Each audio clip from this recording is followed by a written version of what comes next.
Hey guys, Black Flag Ordnance here, and honestly, my mind is blown. Thank you guys so much for 100 subscribers. I know this is a small milestone, but a milestone nonetheless. So thank you guys for everything, all the support, the comments, the likes, and we are not looking to stop at all. We're looking to continue to post videos for you guys. So hey, like, share, subscribe. Let's get out there. Honestly, thank you. I can't say that enough. It means a lot to us here at Black Flag Ordnance that, we have 100 subscribers now. So, um, going into the video, so today we do have a CZ Shadow 2 Compact. Now look at this thing. This thing is so beautiful.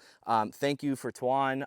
He was the one that ended up wanting to get this thing, and I was like, you know what? Screw it. Why not? We'll film it. So going over this gun, obviously he does have some grips here. So these are the Vital Manufacturing Kraken grips. So if you look, the CZ Shadow 2 does have the blue grips from the factory, but this one, these are copper, and it does kind of have like that that corrosion look to it. Honestly, I think it fits beautifully with this handgun. Second on the list, you do have the Vortex Defender ST red dot on it. This is the Optics Planet mod one, so it's got the cool tan color to it. But just guys, take a look at this thing. This thing is awesome. So going into the video, so I just wanted to touch base on this handgun. It's a pretty good shooting gun. I really like the trigger to it. Everything overall is very smooth, heavy, and very tactile. I didn't expect anything less from a CZ, right? So the one thing that I do want to kind of mention to you guys is they do offer a carry option now. So for this one specifically, it does not have a decocker. So I think this would be more towards like a competition shooting aspect or application, I should say, of this particular model. Reason being is it is a double action handgun, but once again, no decocker. So the way that you have to do it is you hold the hammer, and just like an old fashioned, you just pull it back up. So, if you guys are thinking about carrying this thing, just keep in mind of that, because yeah, it is a little sketchy. But they do have a new one out now that does have a decocker, so great. I love it. That's awesome. So you kind of get the same handgun, but with a decocker, so you don't have to accidentally pull the trigger on yourself. So yeah, this one doesn't have the decocker, like I said. But the other thing that I do want to mention to you guys is that if you do put a red dot, you do lose that rear sight. So just keep that in mind. I believe we did some research, and you can find plates that do have the rear iron sights on it, right? The RMR plate on it. Okay, so the RMR footprint, you are allowed to have like a backup sight there. So that is kind of neat. But for this application, I don't see that big of a deal. So other than that, the one thing is this thing is full metal. I love it. It's great. Coming to the handgun itself, the slide, if you look at it, that is a very thin slide. So when you're talking about bore axis and everything like that, I mean, that thing is pretty low. So just keep that in mind when you are shooting, and especially when you're trying to actually grab the slide. You don't have but maybe an inch worth of room to actually grab that slide and rack it. So just keep that in mind when you guys are looking into one of these things. You want the 226 Classic, right? So, ooh, ow.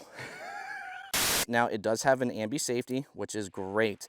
That is something that I absolutely love, and overall it just makes life a little bit easier. So from here, let's get some first shots through it. I've shot it maybe once before, but nothing crazy. When it comes to this red dot though, it has been kind of crudely sighted in, so I don't know where it's actually hitting.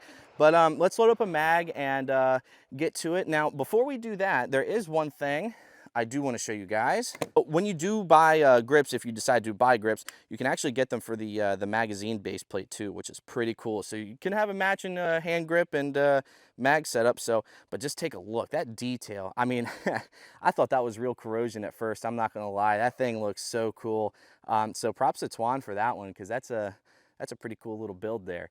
So going over this gun, like I said, we are looking more of like a competition type handgun. I know these are pretty popular when it comes to the competition world. I know we just did a video on the Canik TTI as well. So if you haven't checked that out, link in the bio, check it out. It's pretty cool. And it can kind of go hand in hand with this one, to be honest with you. So The magazines, they do hold what, 15? Okay, so the magazines, they hold about 15 rounds. So standard capacity, you're not looking at anything crazy, but it's not low either. You're not looking at 5, 10, whatever. So 15 is pretty good. I will say though, like when it comes to like the mag release and the slide release, they are pretty tactile, and they're pretty much in reach when it comes to your hand. So I don't have a problem with that personally. But yeah, so I mean, let's go ahead and get a couple rounds for this thing, and I'll really kind of go through what I'm feeling. Like I said, the red dot isn't necessarily sighted in. It was just kind of crudely sighted in, so I might miss, I might not. Let's get to it. So if you do notice, we are at a different background, different stage. You know, just a little bit of change of scenery, but let's try out these steel targets. Like I said, I'm not expecting too much, but I'll kind of walk you through everything I feel.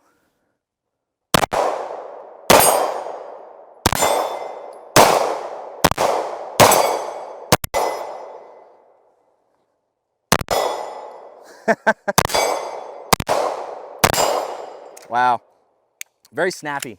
It's very controllable. I really like the feel of this thing.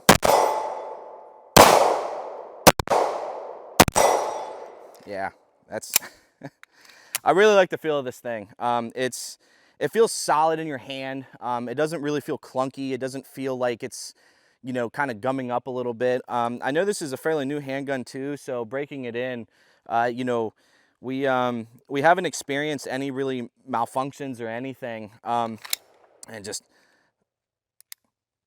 double action. But no, we really haven't seen any issues with this thing so far. I would say what we've put just a couple hundred rounds through it, nothing crazy, right? Yeah, so I mean, you know, for what you're getting and everything, I think this is a good deal. I think what you paid 1200 for the handgun, not including the red dot or the grips. But I can't get over those grips. Those grips are so cool. But yeah, 1200 for the gun. And when you're looking at a competition gun or anything kind of in that kind of realm, honestly, that's not really a bad price at all. I mean, you're getting a solid handgun. It's a steel frame. This does come with the fiber optic from the factory. So, you know, nothing crazy, no night sights, but that fiber optic, you can really pick that up quick. We did shoot it without the red dot when Tuan first got it, but you know, it's right there on target. You know, that fiber optic really picks up in the sunlight, as it should.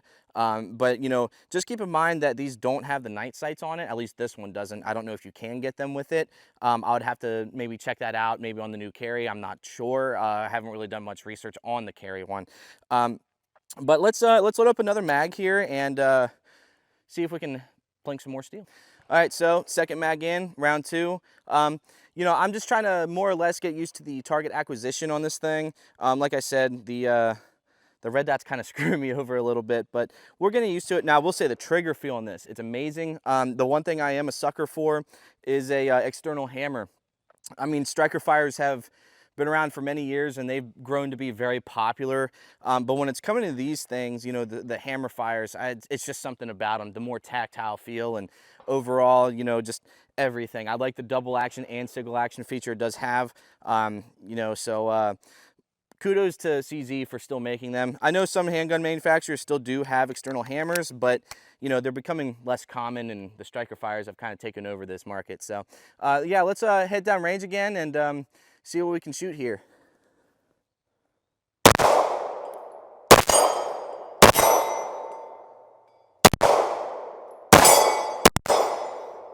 Little popper.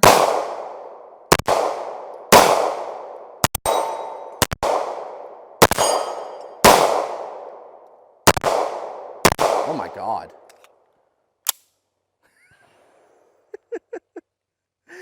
Well, even though I didn't hit, I will say I still love the action on this thing. Now, if you want to take a look at the actual trigger itself, it is in a almost like a brushed to steel or like a chrome-ish.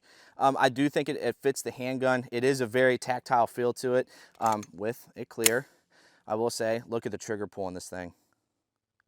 Got a little bit of break and go. So there isn't a lot of play to it. I mean, you do have that little bit of wall that you have to go through, but as soon as you get to that edge and you actually break the trigger, it's it's really good. It's very light, very crisp, tactile. I really do like it. I didn't think I would, but I do.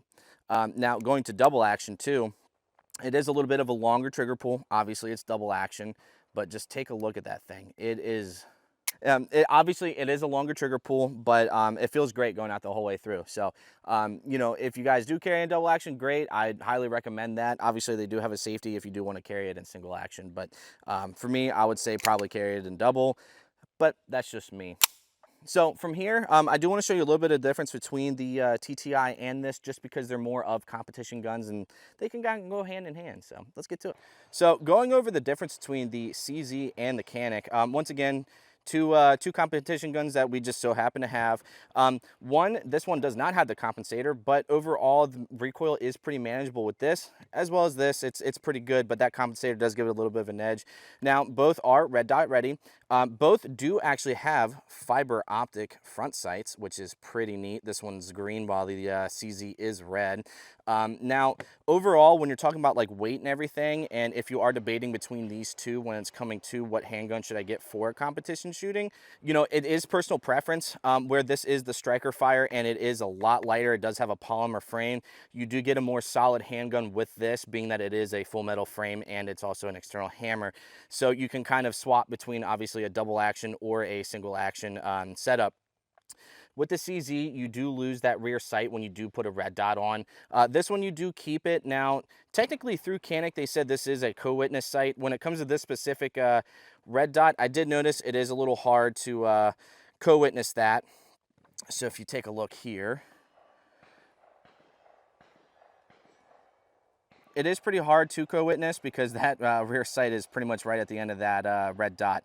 But, you know, overall, I have heard great things about both these handguns when it comes to competition shooting, which is great.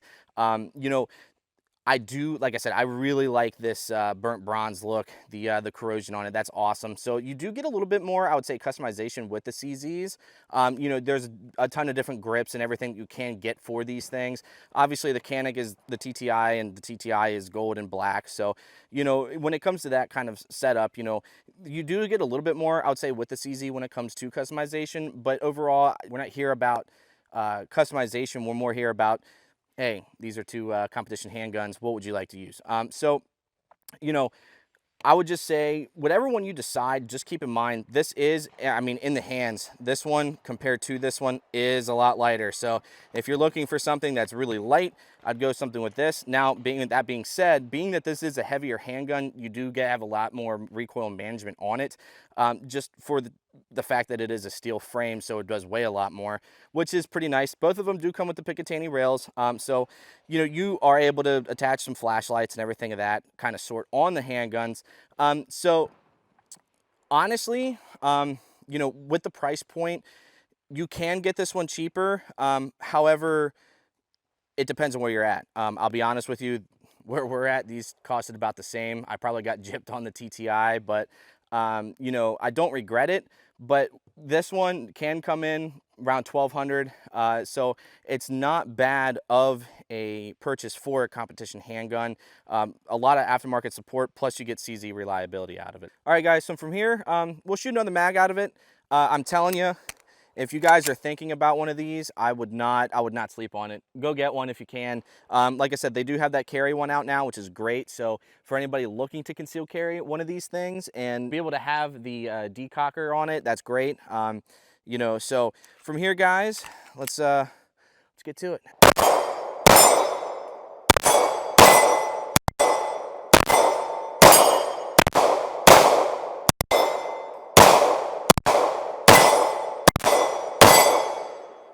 Yeah, a lot better. So, I mean, guys, it is a pretty accurate handgun. I would 100% say if you're in the market for one of these, go for it. Because, man, with the weight and everything, the recoil is so manageable. You know, everything about this handgun is just a solid feeling handgun. Like I said, I love that it's not polymer too. It's amazing. But anyways, guys, thank you so much for watching the video. And like I said, like, subscribe, share. It means a lot to us, especially, once again, thank you so much for 100 subscribers. More to come as well. So Guys, thank you again.